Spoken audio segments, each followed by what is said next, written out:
Back to train your brain now, this is Aishwarya. आज मैं आपके साथ G20 के बारे में डिस्कस करने वाली हूँ। रीज़न बीइंग कि G20 जो है ये आपके क्लास 10th में सोशल साइंस के सब्जेक्ट में रिसेंटली ऐड किया गया है एक एज ए रीडिंग के हिसाब से, एज वेल एज G20 जो है वो बहुत एक करंट टॉपिक भी है। कभी आप जब रिटन पेपर्स देते हैं तो उसमें G20 पे आपको लिखने को बोला जाता है, या आप कहीं इंटरव्यू दे रहे हैं तो उसमें भी G20 से रिलेटेड क्वेश्चंस आ सकते हैं। तो एक ब्रीफ प्रेजेंटेशन हम करने वाले हैं, जिससे कि अगर इसमें एक डिटेल क्वेश्चन आता है, केस स्टडी आती है या MCQ भी आते हैं तो आप उसे ईजिली सॉल्व कर पाएंगे। So let's start.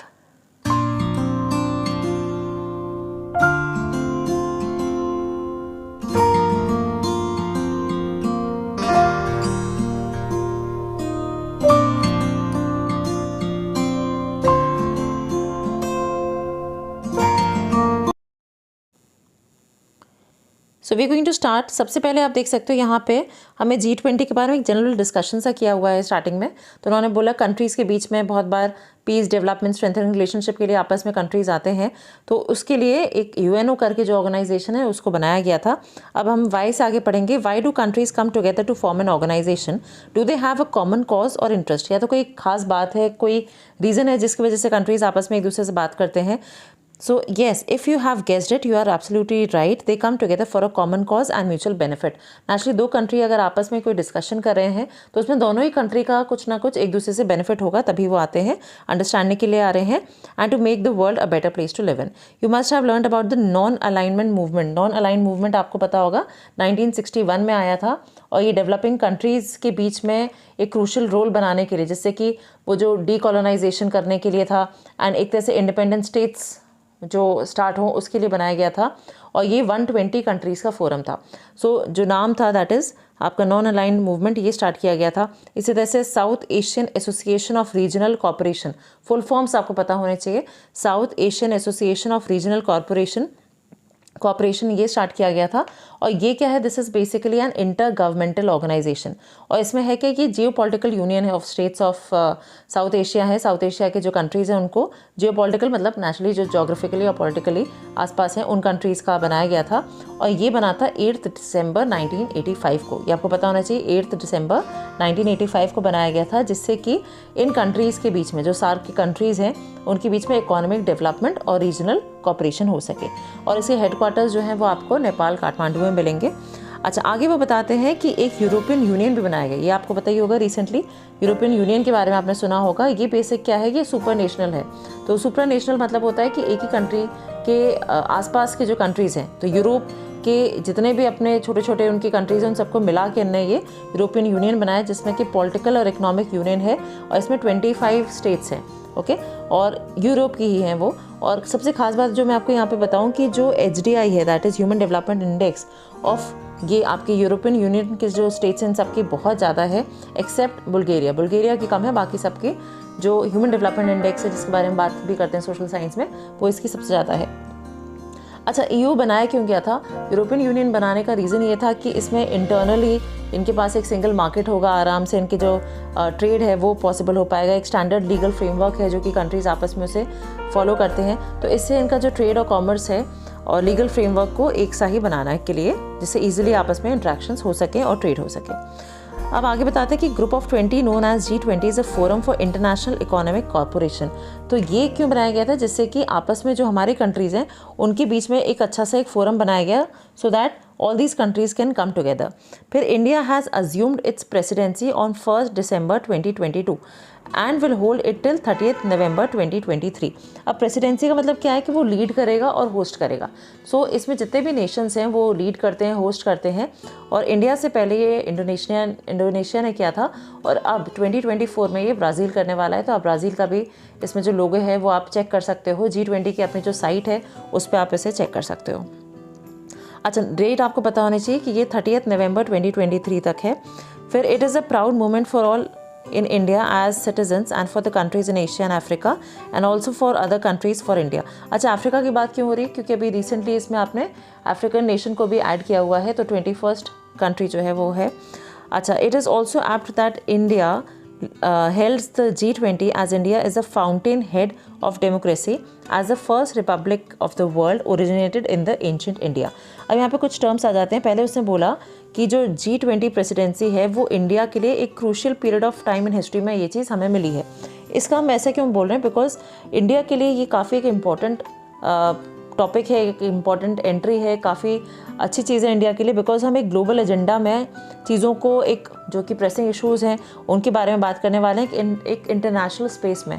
तो एक इंटरनेशनल फोरम पे जाके इन चीज़ों के बारे में डिस्कस करना ये इंडिया के लिए काफ़ी एक प्राउड मोमेंट है और काफ़ी क्रूशियल पीरियड भी रहा है इंडिया के लिए हिस्ट्री में। और उसके बाद ये ऐसा एक मोमेंट मिलना जिसमें हम इस चीज़ को होस्ट कर रहे हैं, हमारे यहाँ बाकी सारे नेशंस के प्रेसिडेंट्स आ रहे हैं, मेंबर्स आ रहे हैं, तो ये काफ़ी एक प्राउड मोमेंट होता है।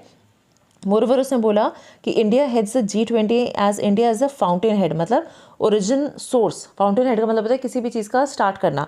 तो हमारी जो कंट्री है वो basically first Republic of the world में आती है डेमोक्रेसी के हिसाब से, तो आपको ये चीज़ भी पता होनी चाहिए। India is embedded with the spirit of democracy since more than 3000 years and has always been at the forefront of cooperation. G20 forum gave India the unique opportunity to communicate its democratic ethos to the world. अब आपके पास कोई चीज़ें अच्छी हैं but आप किसी को बता ही नहीं रहे हो, दिखाई नहीं रहे हो, तो किसी को क्या पता कि आप कितने रिच हैं।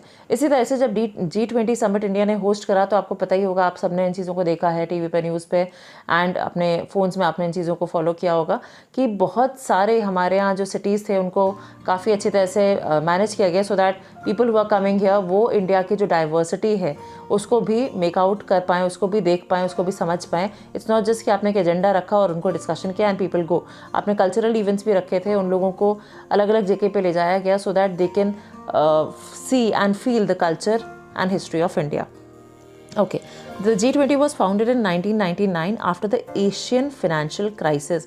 काफ़ी इंपॉर्टेंट है बिकॉज किसी भी इंटरव्यू में ये ज़रूर पूछा जाता है कि एशियन फाइनेंशियल क्राइसिस क्या थी। भाई एशियन फाइनेंशियल क्राइसिस जो थी ये 1997 और 1999 के बीच में हुई थी। हुआ क्या था कि कुछ फैक्टर्स थे, आपके इंटरनल और एक्सटर्नल फैक्टर्स थे, जिनकी वजह से कुछ कंट्रीज़ पे बहुत ज़्यादा डेट हो गया था, बहुत ज़्यादा लोन आपका हो गया था। और इसको भी मैं आपको डिटेल में अभी समझाऊंगी थोड़ा सा, और आप इसे देख लेते हैं कि इसमें हुआ बेसिकली क्या, करेंसी का डिवैल्यूएशन हो गया। डिवैल्यूएशन मतलब जो प्राइस आपकी करेंसी का था वो और डिवैल्यूएट होता जाए। जैसे आप इसे कैसे समझ सकते हो कि एक $US की वैल्यू मान लीजिए कि 70 रुपीज़ है। अब अगर $US जो है वो महंगा होता जा रहा है, दैट मीन्स कि अब आपको $1 को ख़रीदने के लिए अपना और ज़्यादा पैसा देना पड़ेगा। तो ऐसे में हम कहते हैं कि हमारी अपनी करेंसी जो है वो $US के हिसाब से हमारी करेंसी जो है वो डेप्रिशिएट होती गई। तो इसी तरह से जब कोई करेंसी डेप्रिशिएट होती है तो ऐसे में वो होम कंट्री का जो सेंट्रल बैंक होता है, जैसे कि हमारे यहाँ RBI है, तो वो क्या करता है, वो अपने मार्केट को फ्लड करता है डॉलर्स से। अब आप कितना फ्लड कर लोगे, तो ये भी एक लिमिट है। आप बहुत ज़्यादा डॉलर्स ले आओगे तो उसके बाद आपके पास ये ऑप्शन नहीं रहता कि अब आप उस पैसे को यूज़ कैसे करोगे। तो आपके पास ऑलरेडी डेट है और आपने डॉलर्स भी उधर से खरीद लिए हैं, तो आपके पास एक्सेसिव डेट जो होती है वो बढ़ जाती है। तो ये यहाँ पे एक जो फाइनेंशियल क्राइसिस थी ये सबसे पहले कहाँ पे आई थी, दैट केम इन थाईलैंड। तो थाईलैंड में आई, उसके बाद इंडोनेशिया में आई, फिर साउथ कोरिया में। तो एक तरह से मैसिव जो आपका डेट था वो बर्डन जो था इन कंट्रीज़ का बढ़ गया था। अब मैं आपको एक जनरल भी इन्फो दूँ कि जो जून 1997 में थी तो $1 का जो प्राइस था, अगर हम उसे इक्वेट करके देखें तो जो अपना थाई का जो बाट होता है, मतलब जो उनकी करेंसी होती है, उसका 24.7 के बराबर था।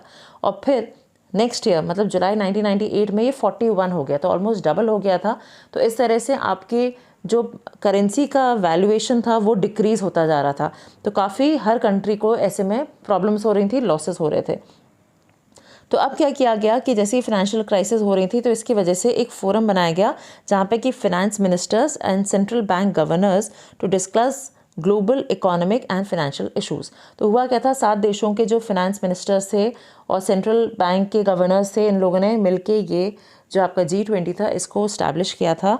As you are aware that the central bank in India is known as the Reserve Bank of India, आपको पता ही है, as a premier forum. Premier मतलब मोस्ट इंपॉर्टेंट फोरम होता है for international economic corporations.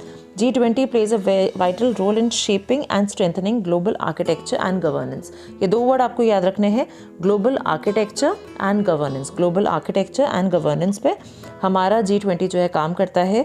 G20 as international forum was recognise through the initiative for economic and mutual cooperations of member countries, and the group of 20 was strengthened and upgraded to the level of heads of state and during the global crisis of 2007 and got assigned। अब जो मैं आपको अभी बताई 1997 और 1999 में, उसके बाद 2007 में दोबारा ये क्राइसिस ने हिट किया। तो बीच बीच में फाइनेंशियल क्राइसिस आते हैं, तो ऐसे में कंट्रीज होती हैं साथ में आ जाती हैं। बट यहाँ पे उन्होंने सोचा कि हम एक ऐसा ऑर्गेनाइजेशन बना लेते हैं, इंटरनेशनल फोरम बना लेते हैं, जिसमें कि हम लोग साल भर में एक बार एटलीस्ट आपस में डिस्कशन करेंगे इन टॉपिक्स पे।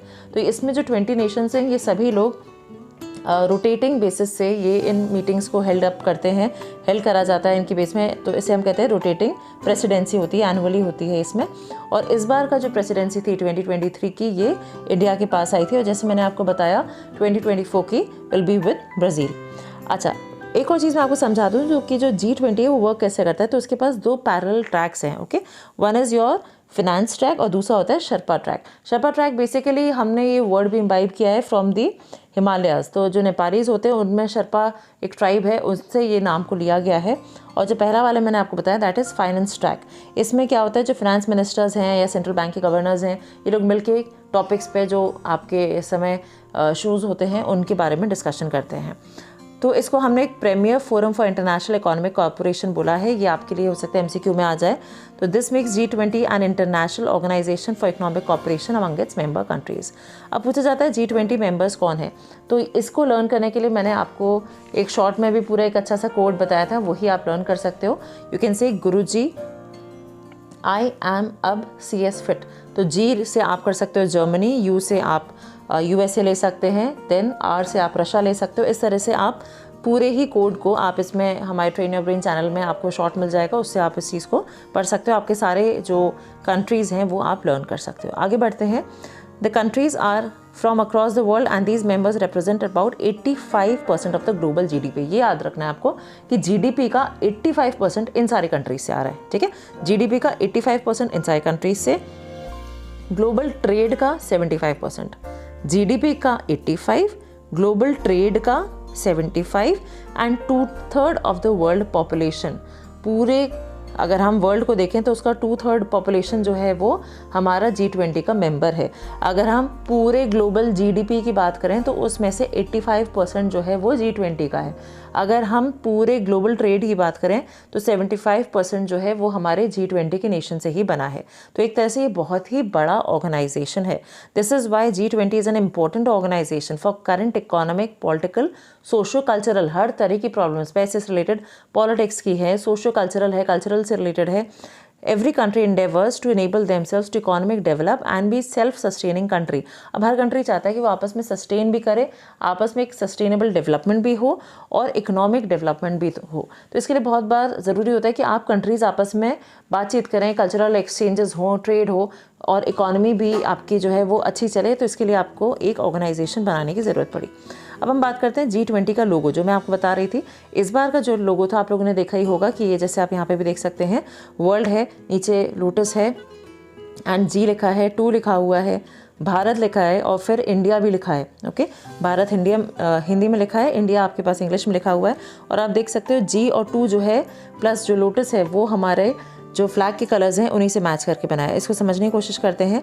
G20 logo has been design to convey the essence and indigenous wisdom of India. Essence मतलब जो कोर बात है, इंडिजिनस मतलब हमारी अपनी, तो अपनी विजडम और हमारी जो कोर बातें हैं उनको बताते हुए समझाया गया है।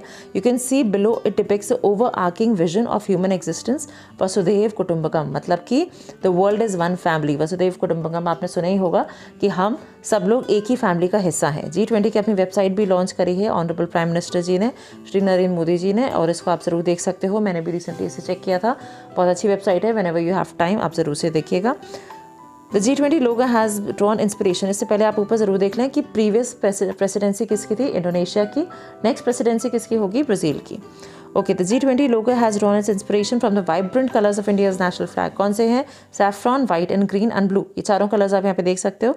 It juxtaposes planet Earth with the lotus. वो कह रहे हैं एकदम ऐसा है जैसे कि हमारा अर्थ जो है लोटस के साथ है। India's national flower that reflects growth amid challenges. Growth, ठीक है, लोटस क्या बता रहा है कि हमारी ग्रोथ हो रही है चैलेंजेस के साथ भी, तो ये आपको ध्यान रखना है। Theme affirms the value of all life, human, animal, plant and microorganisms and the interconnectedness on the planet Earth। हम कह रहे हैं ये सारे ह्यूमन है, हमारा एनिमल, प्लांट, हमारे माइक्रो ऑर्गेनिजम्स, ये सब आपस में इंटरकनेक्टेड हैं अर्थ पे और एक वाइडर यूनिवर्स में।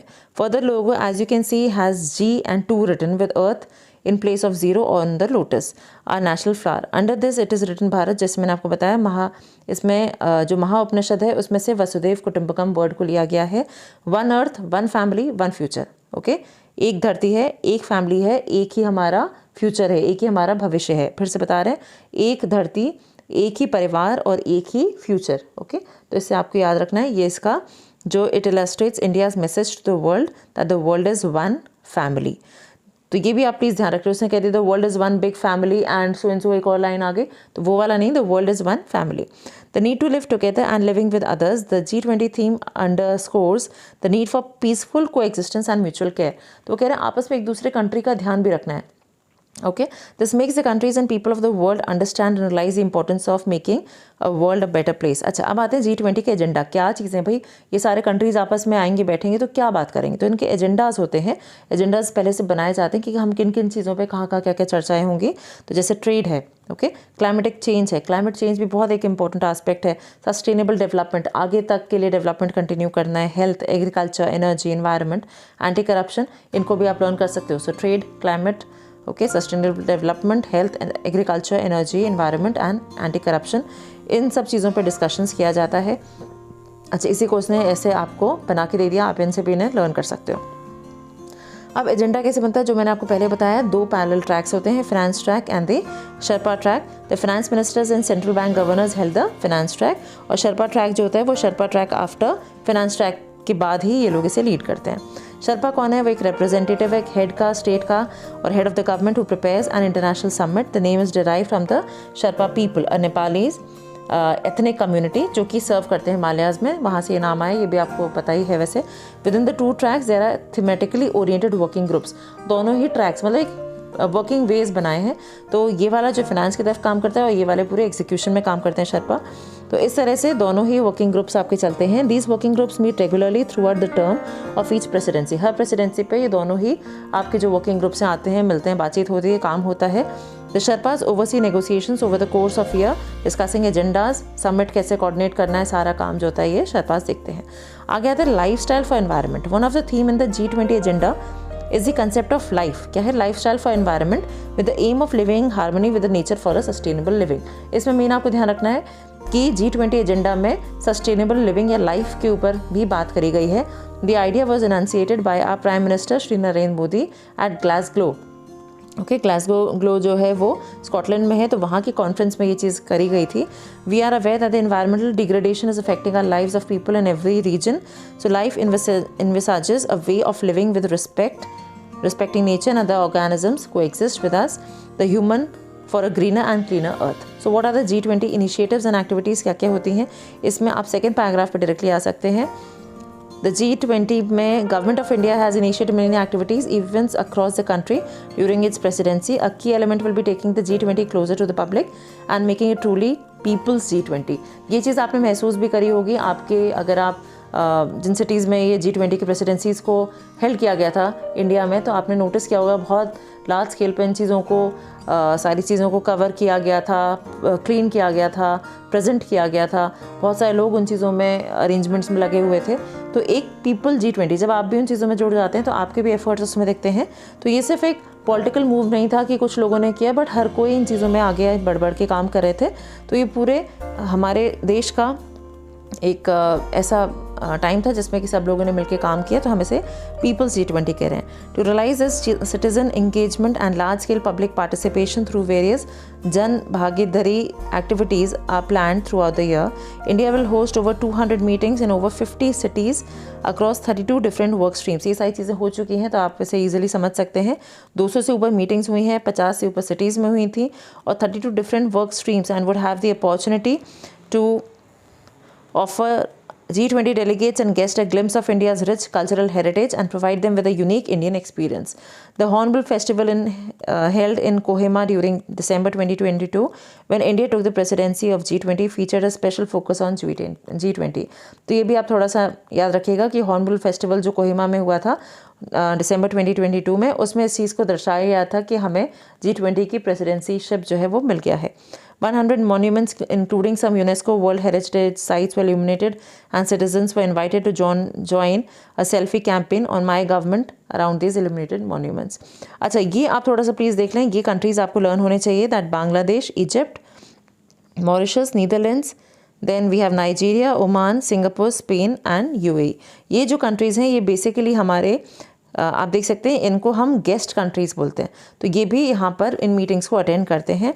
तो इनके बारे में और डिटेल में आपके आ गया what are the activities for students, जैसे कि क्विज़ हुआ था, लाइफस्टाइल क्विज़ हुए थे, स्लोगन राइटिंग कंपटीशन था। यहाँ पे इतना ज़्यादा नहीं है, बट आपको मेन जो लर्न करना था दैट वाज मैंने आपको जो बताया था कि इनके ये हैं।